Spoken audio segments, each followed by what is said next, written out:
right to food, right to speech, all these rights are still being violated in Sudan. We don't have roads, we don't have schools, we don't have clean water. Our people used to drink dirty water from the river and they are getting sick, they are getting diarrhea, they are getting dysentery, typhoid, malaria because of drinking unclean water.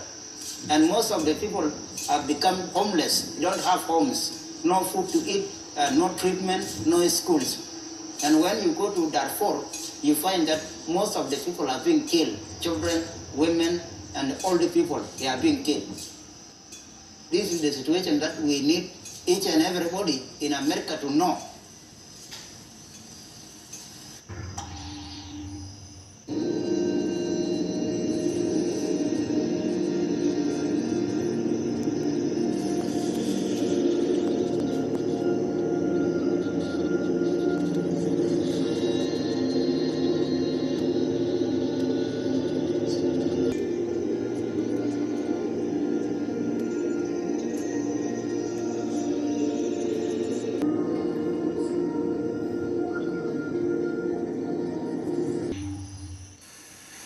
If we're going to raise food the way we do it, in an energy-intensive way, then it's oil.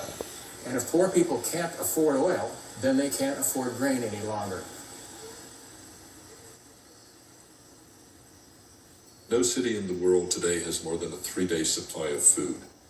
And this illustrates the interconnectedness and interdependencies that we experience now. And this creates vulnerability in that if there is any disruption to this supply system, we have nothing to back us up.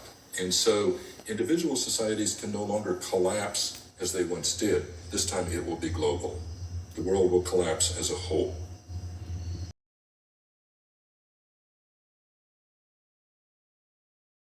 Reality is pounding on the door, and it's a loud pounding on the door, and all of the lies aren't going to change that. It's going to be people's reactions to the realities that will tell the tale. The United States has grown at the expense of so many people and at the expense of the earth.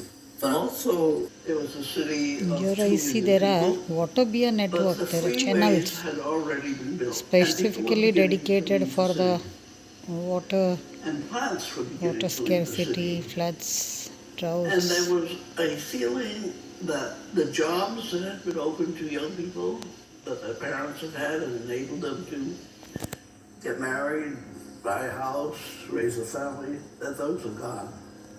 So there was a lot of rebellion and unrest in the population, especially in the young people.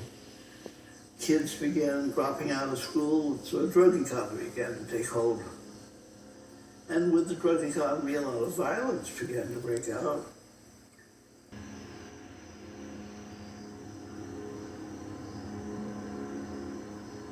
Tens of thousands of people would be on lines receiving commodity cheese once a week.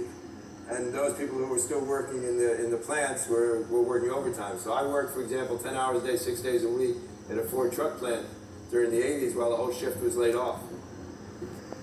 People thought through progress, through technology, through wealth, anything could be controlled and anything could be created. But I come here because it really reflects the pain of the 20th century and the pain of the economic American dream and where it's ended up as we enter a new epoch in human history.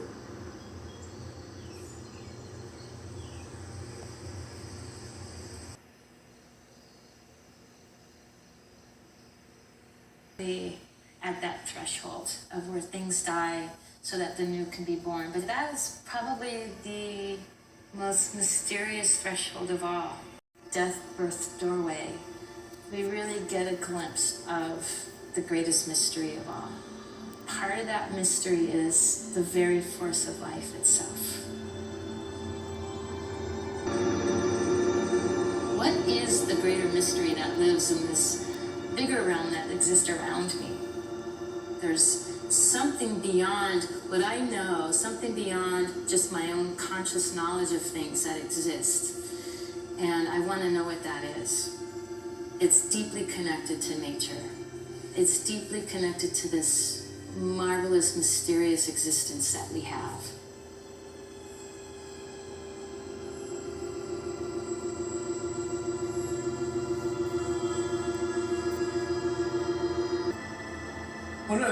audacious, bizarre, trippy, psychedelic thing this is.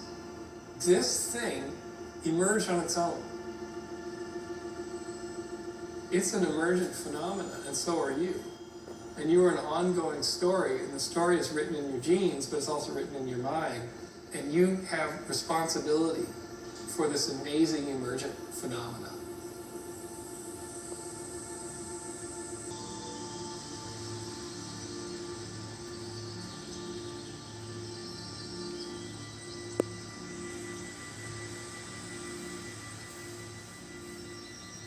The culture carries this ecosystem of ideas, and since the explosion of media and then interconnected media with the net, suddenly you're flooded with new ideas, and they're embedded into people's minds. And these things are happening faster and faster and faster. And in a sense, it's creating the crescendo, because the crescendo of human civilization really is going to be in people's minds. Or an intensifying of everything. Glory that is the human crescendo of the 21st century.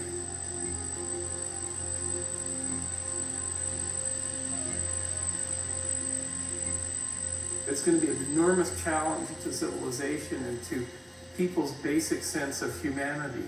Beyond any religious apocalypse, it's going to be so much grander and stranger than any religious prediction or New Age prediction or things like that. It's going to be this very weird, trippy experience where we wake up and we say, we can't believe that this is happening to us. We finally realize that it's taken on a life of its own and we can't track it and we don't understand it. No one's driving, it's just the time wave is now in force and we're on the back of it riding as faster than we can possibly track.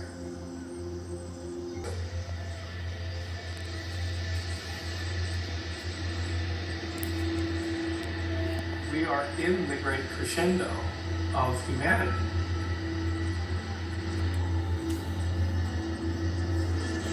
We can't separate from our Mother Earth. Today, nature is active. There's terrible earthquakes right now in different places. Landslide, tornadoes, hurricanes, volcanic eruption, tidal waves. And I hope you say now we are enduring the most difficult period in our life. I hope that many of you here today will listen and do something. It may be that only a handful of people are going to survive. That we have two mothers, the one that gave birth to us and the one that we live on. The one that we live on, we have raped her, we have destroyed her. We're human beings. We are the earth's worst enemy. We want, we never give anything back. Pretty soon there's nothing left to take. Look what we've done to our planet. Look where we're going. I think Mother Earth's going to scare the shit out of us, and we deserve it.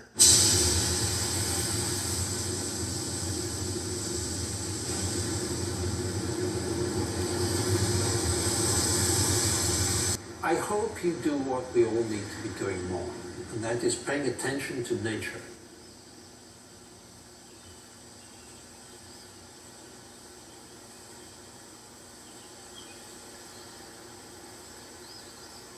We're just starting to recognize what the symbioses are. But if you look around, there's fertilizer.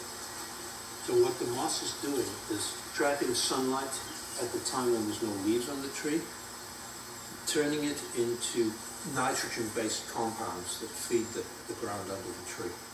So that's part of the symbiosis, we know that. And then there's a whole life zone up there. It's hopelessly complicated in It's so complex.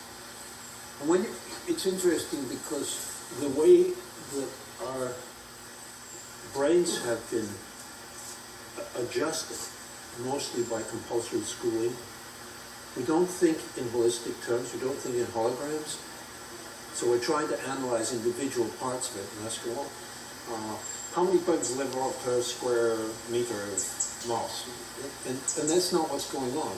It's like a force field, what's happening.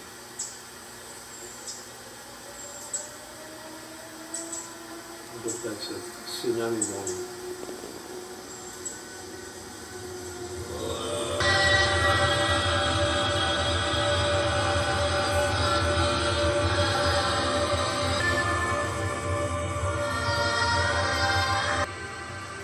The very fragile structures, the tenuous structures that have been created by corporate entities, structures by which we feed and clothe ourselves, by which we maintain our consumer society, are terminal. And the sooner you begin to confront that fact and adjust to it, the happier you will be. But Massa was still there on the path. Take them back, to lead them into the traditional ways, back into the fourth world. That's what the prophecy of Hopis talks about. There's a line where we may be able to come, that's where we are today. We come back to the spirit field, our native people join with them and correct our wrongdoings here. Then Great Spirit who gave us this land and life will come back and then welcome those that are able to survive. You are going to have to listen to the original native people someday.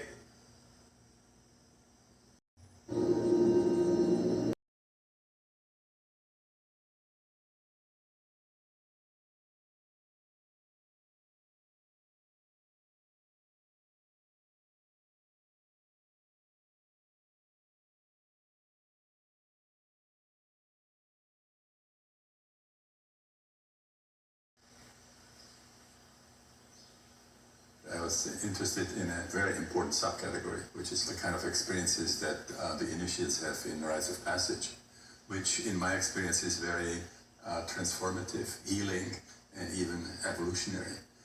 So I actually gave it a name. Holotropic means moving toward wholeness. All the ancient cultures have held these states in great awe and respect.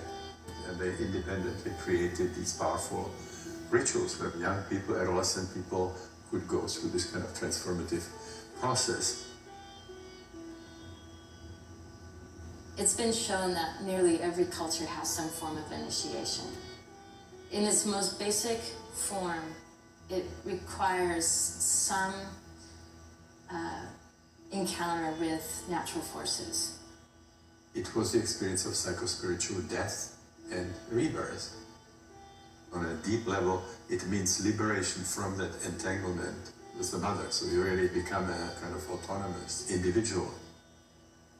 In this initiation, they are sent out alone, where they encounter all kinds of forces of nature and the shadow and evil forces.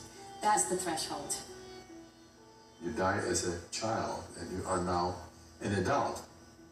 In our culture, we are missing that. The loss of meaningful rites of passage really contributes to the kind of social pathology that we see in our culture, particularly with the young people who seem to have some profound need for that kind of initiatory experience. As nature goes through the seasons and cycles, so do we. Nature also has its darkness. In the fall, the leaves start to fall off the trees. Everything goes in compost, and the compost is disgusting. It's where the worms are and the maggots, and our psychological compost is our shadow parts. It's the parts of ourselves that we find most disturbing, most difficult to be with. Our anger, our hatred, our insecurities.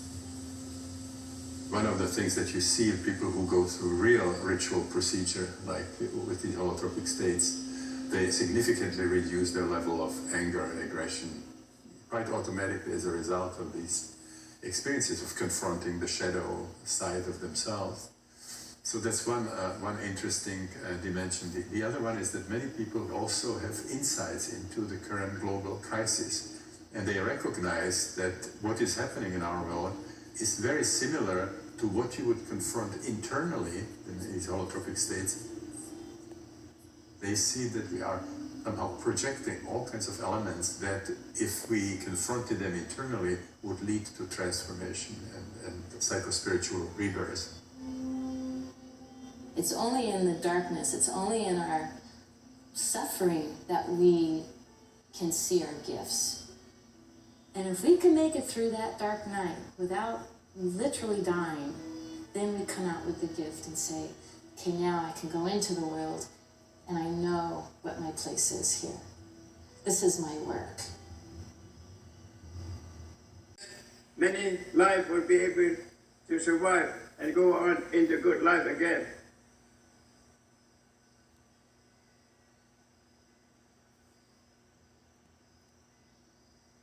We keep hoping that the politicians, the bankers, the academics, who are just people like you and me, will fix it for us. We really need to fix it for ourselves. I think one of the biggest challenges that we really have is inside ourselves, so we're going to have to shift paradigms.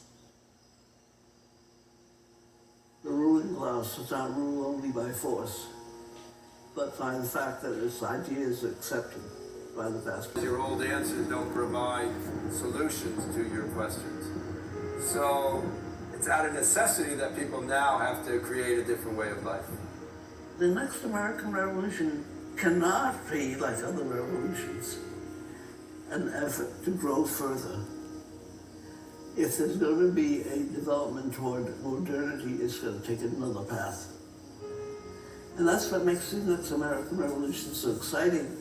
Well, that's what makes the experience of Detroit so interesting. Because we did our rapid industrialization, but also that comes to an end. It's calling on us. It's inviting us to create something new, to grow food, to create another way of thinking, to make a cultural revolution. We are entering into a new concept of citizenship.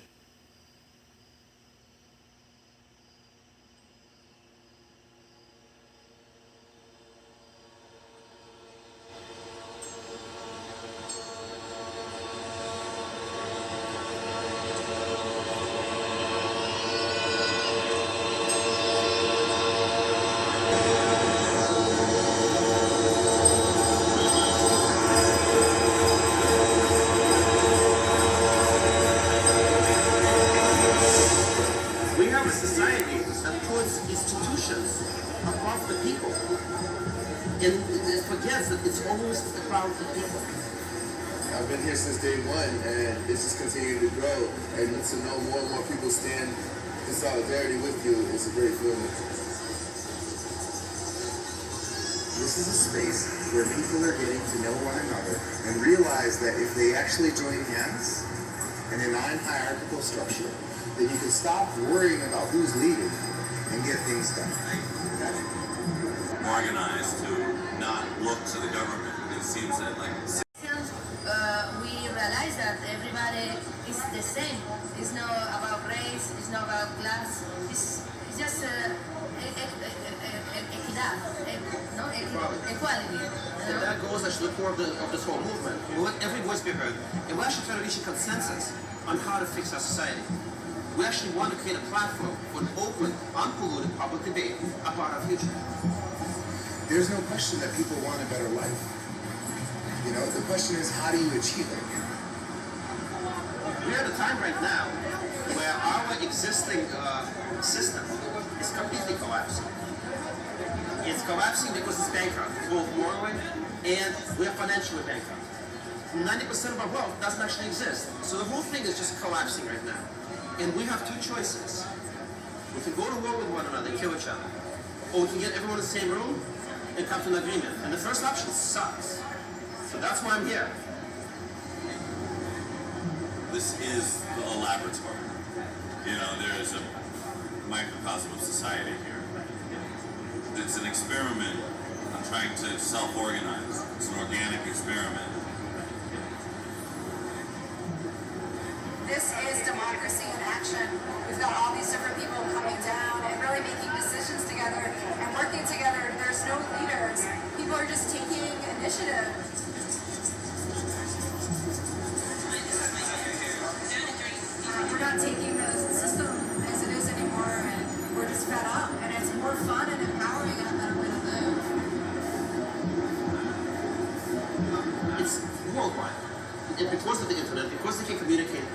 to it, it's spreading microvirus. It's an idea of direct democracy that is basically spread out throughout the world. I'm part of history. You know, we're all out here, we're part of history. And I get goosebumps thinking about it. People like my father could send his son to school. They want us working harder and harder for less and less. The lesser your opportunities, the harder you will work. The real goal is the third worldization of everywhere. And so what we often hear is we need more activism and all that. But activism without political education and ideological education is just good works. We mustn't lose ourselves in good works. We should use the good works also as a way of advancing consciousness. This idea that nature is something other than ourselves, that we go into nature, we spend time in nature. In that thinking, we lose the sight that we are nature. And so when there's destruction going on, environmental destruction, we really are destroying ourselves as well. I mean, it's all interconnected. The big question is, how do we do this adaptation to the planet so that we can survive? Fortunately, intuitively, people have come up with answers. For the last 30 years, people have been working on this problem. A whole new culture is building underneath the superstructure of this monstrous machine that's sitting on top of us. A whole new culture is building.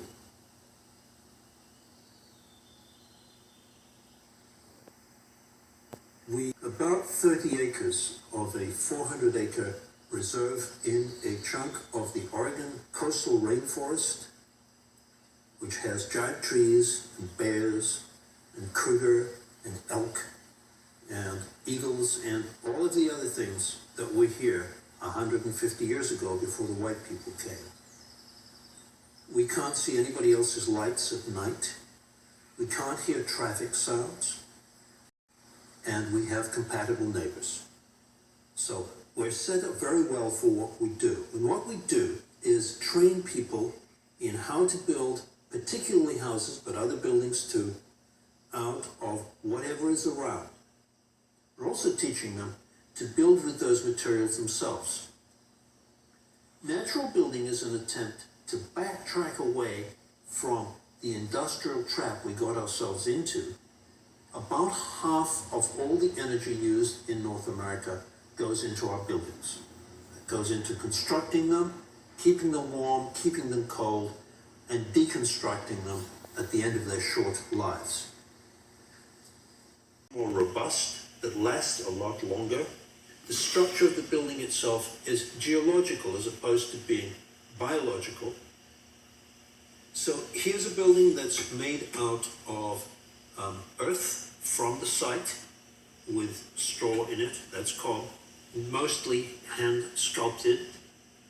The place was built by several gangs of apprentices coming through, some of whom had never picked up a tool before, nearly all novices to building.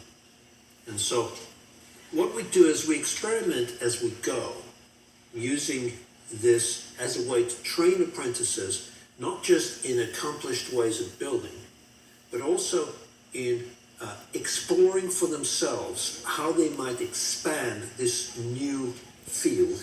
And we like to see people developing new technique all the time. Families and communities everywhere to grow all their own food locally. My job is to make this understanding and this system available and to try to get it in the hands of people so they don't become extinct. Each one of us are wonderful. We just need to have the tools in our hands. My mentor, Alan Chadwick, was in the Navy in the Second World War. He experienced a lot of death and destruction. After the war, he met Fry von Moltke, and they decided that they wanted to end war.